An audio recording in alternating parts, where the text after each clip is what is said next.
Ya, Assalamualaikum warahmatullahi wabarakatuh. Salam sejahtera untuk kita semua. Om Santi Swastiastu, Namo Buddhaya, Salam Kebajikan, Rahayu.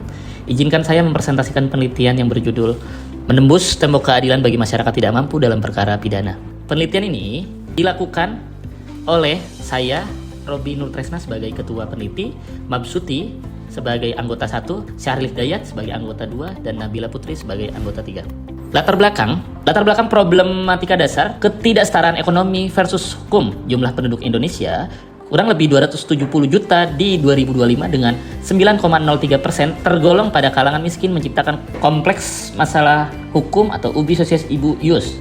Kesenjangan penegakan hukum, adagium law as a tools of social engineering tidak berjalan optimal.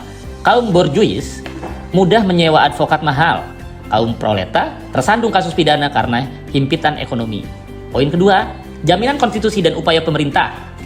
Norma fundamental pasal 27 ayat 1 Undang-Undang NKRI 1945 menegaskan. Norma fundamental pasal 27 ayat 1 Undang-Undang Dasar Negara Republik Indonesia tahun 1945 menegaskan kesamaan kedudukan di depan hukum. Regulasi Undang-Undang Nomor 16 Tahun 2019 tentang Bantuan Hukum menjamin jasa hukum gratis sebagai perlindungan hak asasi manusia bagi masyarakat miskin atau penerima bantuan hukum. Poin ketiga, tantangan di lapangan permasalahan inti. Apa saja di sini? Penyimpangan praktik masih terjadi permintaan atau upah jalan atau pungli oleh oknum pemberi bantuan hukum meskipun penerima sudah memiliki SKTM atau surat keterangan tidak mampu. Selanjutnya, ancaman keadilan. Fenomena ini melanggengkan stigma hukum tumpul ke atas dan tajam ke bawah, merusak sistem peradilan pidana dan menggagalkan tujuan konstitusi. Tujuan penelitian untuk menganalisis pengaruhan interaksi antar struktur, substansi, dan kultur hukum terhadap efektivitas implementasi Undang-Undang Nomor 16 Tahun 2011 tentang bantuan hukum di wilayah Serang, Banten dalam menjamin akses keadilan bagi kelompok rentan. Selanjutnya, untuk menganalisis strategi digitalisasi layanan dan kewajiban pro bono bagi advokat dapat menjadi instrumen reformasi sistematik untuk menutup kesenjangan akses bantuan hukum dan memperkuat keadilan substantif di Indonesia. Kebaruan penelitian, diperlukan strategi komprehensif untuk menjamin hak bantuan hukum yang substantif, penggunaan struktur, pemerataan LBH, dan pembentukan posko paralegal berbasis komunitas. Selanjutnya, dukungan politik, peningkatan anggaran bantuan hukum dan kemauan politik kepala daerah, reformasi pelayanan, digitalisasi layanan, pengawasan ketat untuk memberantas pungli dan sosialisasi masif. Hasil dan pembahasan, dimensi hambatan di lapangan, akses dan administrasi. Pertama, proses SKTM rumit dan lambat. Kedua, minimnya sosialisasi hak bantuan hukum atau BH pada masyarakat miskin.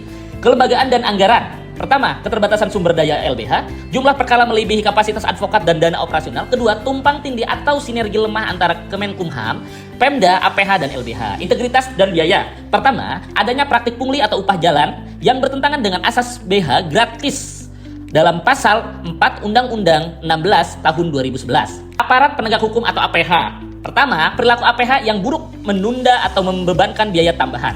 Analisis masalah atau kerangka law freedom. Kesenjangan antara norma hukum atau ideal dan fakta lapangan realistis menunjukkan kelemahan dan di 3 kerangka hukum. Pertama, struktur hukum, jumlah LBH terbatas, distribusi layanan yang tidak merata atau terputus di kota. Kedua, substansi hukum, aturan sudah ada, Undang-Undang Nomor 16 Tahun 2011 dan KUHP tidak terlaksana efektif. Ketiga, budaya hukum, rendahnya literasi hukum masyarakat dan aparat bantuan hukum dipandang sebagai kebaikan hati, bukan hak asasi. Pasal 14 ICCPR. Inti masalah, janji konstitusi masih sebatas formalitas, belum substantif. Kesimpulan, implementasi Undang-Undang Nomor 16 Tahun 2011 di Serang, Banten belum efektif karena adanya kesenjangan serius antara norma hukum dan realistis lapangan. Poin pertama, hambatan utama, keterbatasan LBH atau struktur, minimnya anggaran dan praktik pungli, serta rendahnya literasi atau kepercayaan publik.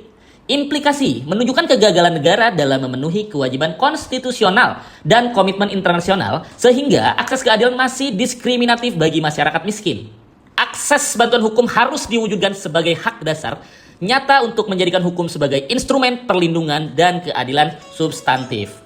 Saya ucapkan terima kasih. Dalam kesempatan ini kami ingin mengucapkan terima kasih kepada Menteri Pendidikan, Kebudayaan, Riset, dan Teknologi Kemendikbudristek dan DPPM yang telah mendanai penelitian, pihak kampus Universitas Primagraha, pemerintah dan masyarakat Kota Serang, serta para pihak yang terlibat dan semua pihak yang tidak dapat disebutkan satu persatu atas dukungan dan fasilitasnya sehingga peneliti ini dapat berjalan dengan baik dan lancar. Kami ucapkan terima kasih.